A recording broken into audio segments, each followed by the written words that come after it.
right into it, man. Yeah. All right, we started. All right, cool. let's go. Yeah. No, I just I just started a new podcast too, and I just got a different like travel setup too, so I'm trying to also figure out what the best way to do it is. So. Oh, I love gamer mics. The reason I love gamer mics is because just like if you're traveling, you're not at home. I mean, like you don't have your like my home rig is a little bit different than this, and you don't know what's happening. You can't control sound, so this was always a good way to use it because there's like this weird cone of silence of how we're talking. Yeah. All I gotta do is just hit this button, and I can only hear here instead of everywhere around. Oh yeah, so that's true. Totally. Consider it. Yeah, I mean that's a good way of doing that. That's smart. Yeah. Yeah. Mainly because, you know, a lot of times I get a chance to talk to people maybe in the not so traditional settings. Like right now, I'm talking to Louis Katz. Louis Katz, man, this is pretty cool. Yeah. Like here we are in a random lobby. Yeah, I know. just like getting into it. One of the things I like that you start off with podcasts because you were known to like resent having a podcast. Oh yeah, having a podcast. Yeah, I had a podcast that was called the Louis Katz podcast about how, and there was no theme, and I was every intro I was like, I hate that I have to do this. Fuck this. And some people liked it. Some people were kind of put off by that. It was just being honest at the time, and I really took a break from it. And then what? I just don't. I started realizing that just because. Even if something's a little bit of work, it's work. So I have to do work. So that's fine. But hold on, let me just. There we go. Is it okay? No, you're good. You sound great over here. I just don't want to mess with the microphone. Oh, you're fine. But then my friend Matt Fulcheron, another comedian, came up with this really cool. Yeah, that's right. He's the man. He came up with this idea to do or actually Al Madrigal suggested to him that he do a travel podcast. He hit me up about it, and then we started doing that, and it just it gave it a little more direction, and it's cool that I have a partner, so there's someone else to work with, so it solves a few of the things that were a problem with the other one, and I'm just kind of it's cool to have another project, and it's just a little bit, we've set some things up that make it easier, the workflow, so we get more done and stuff like that. It's called Roadheads, and it just came out a few weeks ago, and we're just excited that it's finally out, because we've been banking them for like over a year. Yeah. So we've been sitting on this project forever, so we're just excited that it's finally out, and we're finally doing it. Yeah, one cool thing about that, because I'm just having fistic segue, you're a well-traveled guy. You know a thing or two about traveling. You're always on the road. Yeah. That's just based on your profession. But before then, all right, I want to make sure I got this right. This is your life. Okay. Grew up in L.A. Yeah. Went to San Francisco for school. Yeah. The Bay Area, I should say, for school. And then went to Brazil just because. Yeah. Well, as part of the college thing, I studied abroad in Brazil. I spent my junior year in Brazil, so I lived there for a year. You know, as a student, which is easier to live than as you know. Were you really studying, or was that just kind of like? It's actually all my whole GPA is better because of that year in Brazil. They gave me A+ for every. Okay, course. I mean, look, man, I took classes in Portuguese. I wrote essays in Portuguese. That's not easy to do. You speak Portuguese? Yeah, now I do. Yeah, because of that. When I came there, I was one of the worst. I was one of the worst students on the. There we go. Hold on a second. Sorry. No, you're good. There, all right. When I got there, I was one of the weakest Portuguese speakers, and by the end, I was one of the best. The key was to find a Brazilian girlfriend. That's how I did it. Because that's hard. Going to Brazil, and I'm only talking about my little bitty baby toe dip. According to you, I mean, in Brazil, everyone is just like, oh, she's hot. Oh, she's hot. Oh yeah, the Brazilian women are incredibly, incredibly beautiful. They're like some of the, I'd say there and Latvia have the hottest women I've ever seen. Was it Latvia? No. Latvia. Yeah. Like Latvia. Like in European. Yeah. Please school me on that one. I never heard anyone say that. All right, so Eastern European women, they got this thing where they have really full lips and these blue eyes that are like crystal blue, like really I mean, they're gorgeous, man. They're crazy hot. But that's the thing. My experience, now this is just my experience, like Eastern European women have this checked out. It's like they're looking past you. Well, maybe they didn't give I mean, yeah, I never hooked up with any when I was there because I was only there for like one night. I think I did one night in Riga, which is a college town out there. So I was only there for a night, and that kept me from meeting anybody or whatever, or at least it did that time. So, I don't know if I would actually score if I was there, but they were definitely beautiful. I'm not knocking it. It's just like they look like pristine model type, but like just having a casual conversation, it was just like, you're not the thing. It was just like, maybe it's just they're so spaced out. I don't know. I haven't experienced that. Maybe it was a bad night. Yeah, it sounds like you had a bad night.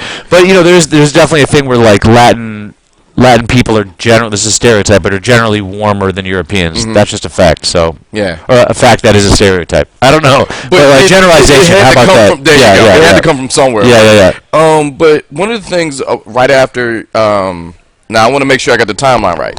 Right after you graduated, right? And if that's bothering, you can always turn it off. No, I'm just trying to get it so it's not like banging against the mic isn't banging on my face. That's all it is. So all right, you're good. But the timeline is after school, you went back to LA and you became a writer. No. So what happened was I right before so I studied in Brazil, and I came back at one more semester of school. The last month of school, I did an open mic a week for that whole month.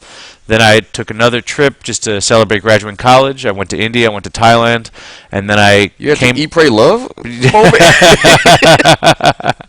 it was more like, for my friend, it was more like eat, get explosive diarrhea, and find no love. Well, you went to India. Yeah, so it wasn't what it was. But, and then I came back to the Bay Area. Actually, what happened was I was on a flight. So I wasn't sure what to do. I ended up on a flight back to Oakland with Mark Curry from Hanging with Mr. Cooper, like a famous legendary Oakland comedian. And I saw him there, and I was like, "Hey, so what do you think I should do? Should I stay in the Bay or should I move to LA?" He's like, "Stay in the Bay." I'm like, "All right, I'm doing it," and that was that. And then I decided to stay in the Bay Area until I was literally hang with Mr. Cooper. Yeah. I was hanging with him. Yeah. For a minute, he was pretty slick, man. He was real cool, and he was very friendly, and I remember he he was chatting some girl up on the plane, ended up giving her a ride home. It was very impressive. Oh, that's good. And then so I just decided to stay in the Bay and kind of learn my craft there, which was I think one of the best decisions I made. Really. Yeah, during that time, it was a lot of great Bay Area comics. That's right. And off the top of my head, I can think of obviously the greats like Margaret Cho. She's before my time. Kamau Bell. He was a little before my time, but he was still there, and Kamau was definitely around then. Arj Barker. He was around, yeah. Okay, I'm trying to think. Come on, let me give you one more. So those are like older generations than me. Margaret Cho was never around, but Arj and Kamau, Kamau I haven't seen in a while, but I used to be close friends with him, and Arj is like unfortunately he's big in Australia. He lives in Australia, so I don't get to see him. But man, I love that dude, and we're also very tight. So yeah, both those guys were like. When I was there, Arj wasn't even living there then. He would just come back to town and be like, "Oh shit, Arj Barker's in town." So my generation is more like Kamau was still there, but he was a little bit older than me. So it was like me, Guy Branum, Moshe Kasher, Jasper Red, Chris Tinkle, Ryan Stout, Kevin Kamiya, Shane Wang. Who else? You forget, and this is me. I forget Moshe's from the Bay Area. He's more synonymous with like New York. Like when he went to New York. Moshe's not a New York guy at all. He's LA. LA. That's what I'm getting at. Where I guess there's like a divide. And growing up in the Midwest, there's either this. You're either from here. Here being the entire Midwest. We lumped all in. The South, which is once again lumped in whatever states, and then New York and LA. That's crazy to me because what blew my mind coming to the Midwest for the first time was how different it is, how many different regions there are. Like it's called the Midwest, but could Iowa be any more different from Indiana, or there's parts of the Midwest that are almost southern, and there's parts of the Midwest that are very urban, and then there's parts of the Midwest that are straight up cornfields. And this is all one region. It's to me, it's so different. But that's how it gets treated. I know that for living here, and you know that obviously because you've been around and see. But in the generalization, since we're using that word, we get lumped in such a thing. The only place that stands out, and I'm using air quotes, is Chicago. Yeah. Maybe Madison, Wisconsin. What do you mean stands out? Where they've made such a big voice To They the have point their own that they have character. their own inner world within the Midwest. general Midwest world. You guys lumped as. Now, I'm not saying you personally. Yeah, but what's a city in Iowa? Des Moines? Des Moines. Des Moines. What does Des Moines have in common with Detroit? Like not two letters. I Very, mean, that's about it. You very know what little. I mean? Like Yeah. or 3 letters. So like that's what I'm saying. Like to say that those two are in the same region is almost like it's kind of mind blowing. You know? I always thought it was just plain laziness. Because if we can't just put you in this thing, we can't just say you're this, you're that, you're this. All right, whatever. Like change my mind. Oh yeah, it's just the middle, whatever. Yeah. But it's just there's such different characters and stuff like that. Even the South is more almost in a way more homogenous than the Midwest is. I think. I mean, Texas is its own thing, and sure Louisiana is different, but there's like similarities in the South, at least more than I think there's a lot of commonalities there. Whereas in the Midwest, it's the range is like incredible. How different everything can be. Now, but one thing I do like, regardless of wherever you are, funny's funny. Yes. That's just the general, I guess, evening playing field of anything. Okay. If you could be funny. If you're funny in Detroit, you're funny somewhere else. Now, Okay. different. We live in a world where that in itself is being questioned, like with PC police and people get offended about pretty much anything. Okay. But the great playing field is funny is funny. Okay. And one thing I like about you and like your writing, it's highbrow, dirty comedy. Yes, that's basically how I describe it. Yeah, that's what I really like. Yeah. That's what I enjoy. That's the style I like, and that's what I try and do. So yeah. It's street jokes at a cocktail party. Yeah. Thank you. Oh, that's well put. That's nice. I Yeah, like that. that's I like on top of my head. You Yeah, had man. that. Thank you. But yeah, that's kind of what I dig and what I strive for, and I'm always pushing, trying to like grow and go in new ways stylistically. But at the core, that's what I'm trying to do. I'm trying to, I try and make it. I like smarter stuff because it's interesting to me, but I also. There's a Chris Rock quote from who knows where a million years ago where he's like, if your joke is so smart that no one gets it, how smart is it? If no one's laughing, how smart it is. So I like the balance. And to me also that contrast of doing like a highbrow pussy joke is just funny to me. You know what I mean? Yeah, but one of the cool things I do like about it because like like anyone who wikis you or Googles you, you were a writer, and then you were a comic writer, and then you just like, I'm done with writing, and we're just gonna put that over here for right now. But that same writing skill, you're crafting in your jokes. Thanks. And one of the things I like, and it made me a fan of you, there's no wasted words. It's like a rhythm. Yeah. I try and it's weird how. Well, I mean, two things. With that, it's like I really try and keep it tight. I'm actually here this weekend working with David Tell, and he's like the model of that, just economy There of you go. words. But economy of words, I think in general is really good for all kinds of writing. I find it like it's hard for me to watch all these comedians with all this fat on the joke. For a while, I thought it was just a personal preference that I like a tighter joke, and now I feel like there's actually a little bit of entitlement to someone making me watch their set that has all this fat on it. Like, I'm just supposed to listen to you talk without being funny? Why would I?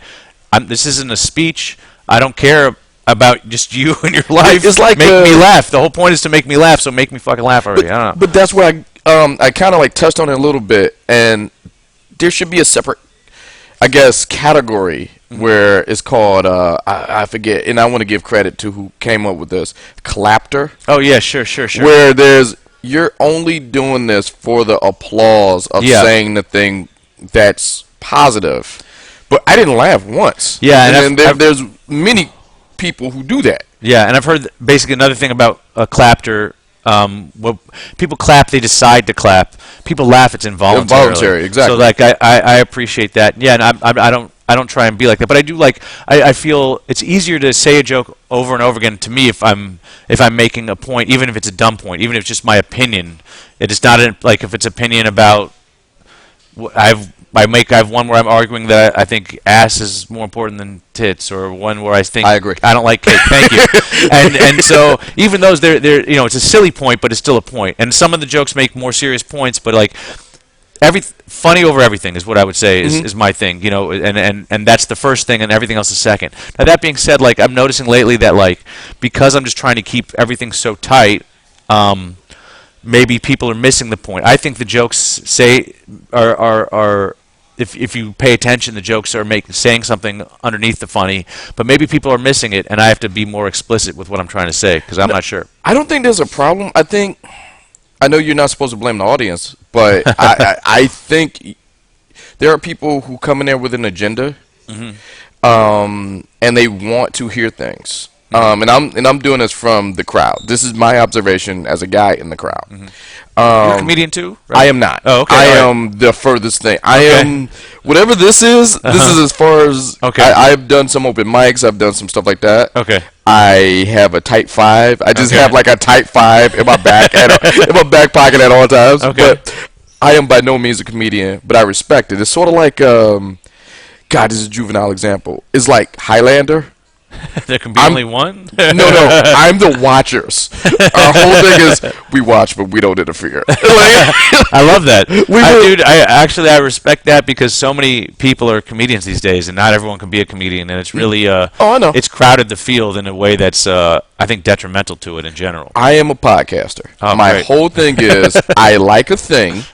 We flip over these mics. We talk about that thing, and it was like I can continue to like this thing. And because I like this thing, I have opinions on it. I am critical about this thing, but in no way am I trying to jump on and have my own. And also, you know what? You'll continue to like the thing instead of like exactly. It burns you out to like attempt a career in something you love because it's a struggle and it can kind of ruin it for you. Yeah, it just man, I like a lot of comedians don't watch stand up after a while, and I was one of the holdouts. I was like, I still love to watch it, and then there was a few years, I just got burnt, man. I really can't watch a lot. Well, and that goes back to this. Like, I'm a podcaster. I've been unofficially podcasting all my life. Someone just had the good sense to put a mic in front of me. I am a first ballot Hall of Fame shit talker. I know the day after my funeral, all right, hang his hat up in the rafters, hang his mic up. We will never find a person who talks shit. Wait, he had a kid? Never mind. That's about it. But that's my whole thing. I can be funny in normal conversation. Much like what we're having right now. Put me on stage, there's a little bit, and I know my whole thing. They're like, oh, I got to make you funny, and whatever that pressure is in my head is like, oh, okay, pressure's on. No, because it's self-inflicted pressure because I got on stage. Yeah. Like how we're just sitting at this table bullshitting. Sure. That's what I'm good at. That's my lane. And now there's a medium for this. Yeah, totally. Oh, I see what you're saying. Yeah. You say like, that's cool. Yeah. You're saying like, this is what you're good at. This is what I'm good at. That makes sense. This would be, I respect what you guys do. It's just like, I'm smart enough for myself. It's not for me. It's hard for me to understand also. I mean, and we talking about my old podcast. The other thing is that I don't listen to that many podcasts first, so it's hard for me to understand what it is, what the appeal is, to be honest. And it's just such a different medium for me. Like you were saying, it's like and to understand that it is a different medium. Sometimes it's like it's just difficult for me to shift and understand what it should be like or how it should go. Well, that's the cool thing about this. Podcasting is the only medium that welcomes competition. Because there will never be another one like you. Meaning, hold on, there's only one Louis Katz that I know of right now, unless you tell me something different right now. So everything you're going on is Louis Katz point of view. Yeah, that's true. Now, you may have similar point of views, you may have agreeing, disagreeing, whatever, but that's you. So you get a chance to take the people who see you on a Friday, Saturday night, cut that segment to the people who I want to hear him on a Monday morning. Yeah. Or I want to hear him whenever they listen to their podcast. And that is it. And I guess because that's all it is. It's just, I guess what I'm just saying is that like the stand up, I try and make it punchline. And when I'm talking, I prefer to just talk. I don't want. And that's what's so good about it. All right, so that's fine. Okay, all right, good. Because one may feed the other. Okay, I hope so. Because like your jokes may come from a story you told, or vice versa. The story you told is from a joke that you use because it's derived from a real thing. That's true. So so they feed into each other. It's two very different lanes. Cool. Well, yeah, I guess that's a cool way to look at it. Yeah. But one thing I always wanted to ask. We know you're a writer. We talked about Kamau Bell for a while. You were a writer on the show. Yeah. Actually, it's one of my favorite bits when you talked about Hanukkah how you. The best way to celebrate Hanukkah is to not celebrate Hanukkah. Yeah. Like, I'm totally not doing it justice. Please Google it. I may tack it on this podcast. No, you reminded me that. I have the clips somewhere, and I'll probably post it around the holiday time. Thanks for reminding me of that. I have it on a hard drive, so I really got to put that up. Now, one thing I do like, I'm an Orthodox, non-observant Jew. There we go. I don't do shit. That's the line. Yeah. So one thing I do, I always love to ask writers, because the story is not hard. You left from L.A. to go to New York to more focus on stand-up, and the writing thing wasn't exactly happening. Well, so you mentioned that earlier, and your timeline's a little off, actually. Like, so okay. I wasn't a writer. I didn't have, like, I've written on things like, I've ghostwritten for people. I've worked on, like, pilots that didn't go through, but I was really mostly, I'm still, in my career, it's been mostly stand-up. Okay. My first official writing job was on Totally Biased with Kamau Bell, and that wasn't until, like, I wasn't even on that show till the second season. So that's like, I think it's like 2013, 12 or 13. Those are the FX days. Yeah, that's FX, the FXX. Before they changed, yeah, I was exactly. on the XX. I was on the double XX. Now on my bio, it will just say 1X because I think it sounds better. But it was on FXX. Okay, because there was a weird time. I think it was over the winter or something where they changed and they. Basically, what happened with the show was a weekly show on FX, and then they wanted to make it a daily show on FXX. And I think that was really, I mean, among other, there are many issues with that show, and it's not my place to talk about it. But I do think that for what Kamau wanted to do, his vision for it, where it was he wanted to talk about real issues, specific issues that were important to him, it would have worked better as a weekly show. I think having a daily show made it more joke-based. He didn't want it to be just funny. He wanted to talk about real shit. Okay. And so I think that that hampered that for him, Yeah, because there's a thing of filler because if something doesn't happen that day. Yeah. I get it. I mean, the crazy thing was what it was like. It was literally ahead of its time. Like a year later, there was stuff got so. I mean, stuff's always bad in this country, but it was like it got really worse crazy. For a while. You know what I mean? There was either if there wasn't a mass shooting, there was a police shooting. If there, and then Trump came around. I mean, there was like literally if it was like. I think less than a year later, there was like almost a thing. Oh, unfortunately, a horrible thing every day to talk about. Which I don't know how you're gonna pull funny out of that. Well, time and time again, especially when it's sad stories. But it's weird how just a little bit later there would have been a lot more to talk about. Now but this kind of goes right back to the question, the original question, because I don't want to forget this. I love asking any type of writer this. What do you feel? That was a great idea, and if it's still in development or anything, please don't shoot yourself in the foot. Yeah. That you feel didn't get a good shot. It didn't get the fair shot it deserved to be fleshed out. Now, this could be my own ideas. Your own idea. Man, I've got necessarily ideas. I'm the king Kamau Bell.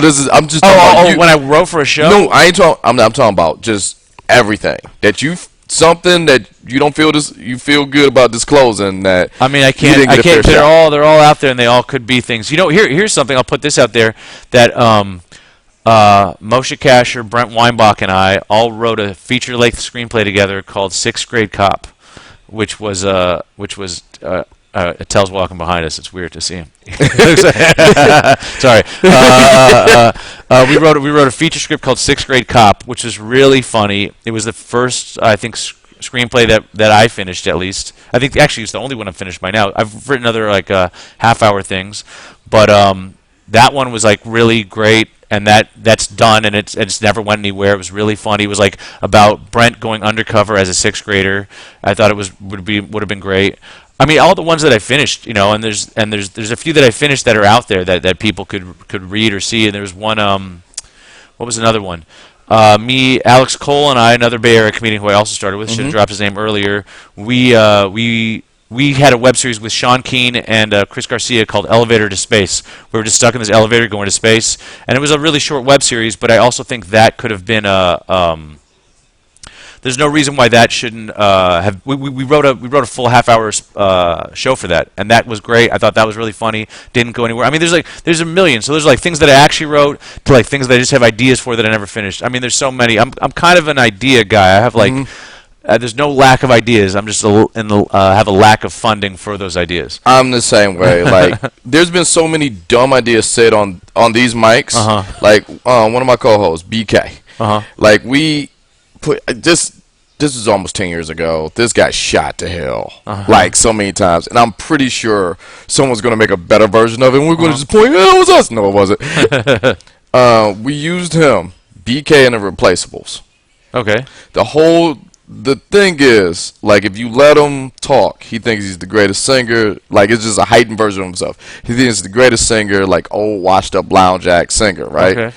But he has this rotating band that they're called the Replaceables for a reason. So his backup artists are always someone right on the cusp of blowing up. And every week there's a new person, like, for some reason, Bruno Mars is like, you're the replaceable. What is he doing? And he's like, you're making him do all this like crazy stuff. Oh, that's funny. And then something happens where he's either late or something like this, and the backup has to come in and say, like, oh, we love him, and then like scoot him out of the way. And like that is all, and that's the running theme of the show. It's like, that's funny. The Replaceables is a new person every week. That's cool. I like that. That's funny. That will get we tried it. That turned into an idea, and then it was just like, no.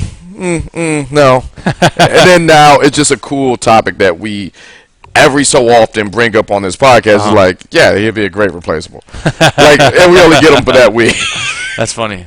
So yeah, I totally know what it is to write something. Yeah. And then it's just like, you know, whoever the powers that be, no, that sucks. Yeah. And then it takes someone else to say, no, that's a great idea. And then the person who told you it sucks is like, yeah, I love it too. Yeah. And all that happens, and it's just what's really rough is that it just takes so much time to get these things done that maybe don't go anywhere. It takes a lot of effort to come up with, and especially when you're writing a script for something that you can't produce yourself, it feels like a lot of effort to, because I'm all about creating a body of work. Right. And I want to show that I have these things finished, these things that I created, these things that I made.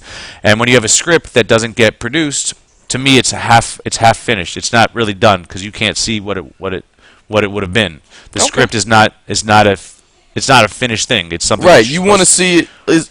The trick is you're trying to sell someone the vision you have in your mind. Yeah. And they're diluting it with what's ever in theirs. Well, it's not just that. I'm just saying like, it's if it was a short story and I finish it, then it would be done and I could publish it. Now someone could read the short story. Okay. No one reads half-hour pilots. Like, you know what I mean? It's not a piece of work until it's like actually shot. So it just feels like a lot of work for something that it doesn't like contribute to my body of work, and it's tough. But I just keep going. And now here's what you could do. What? You could take the trick that we did. What? This is cheap.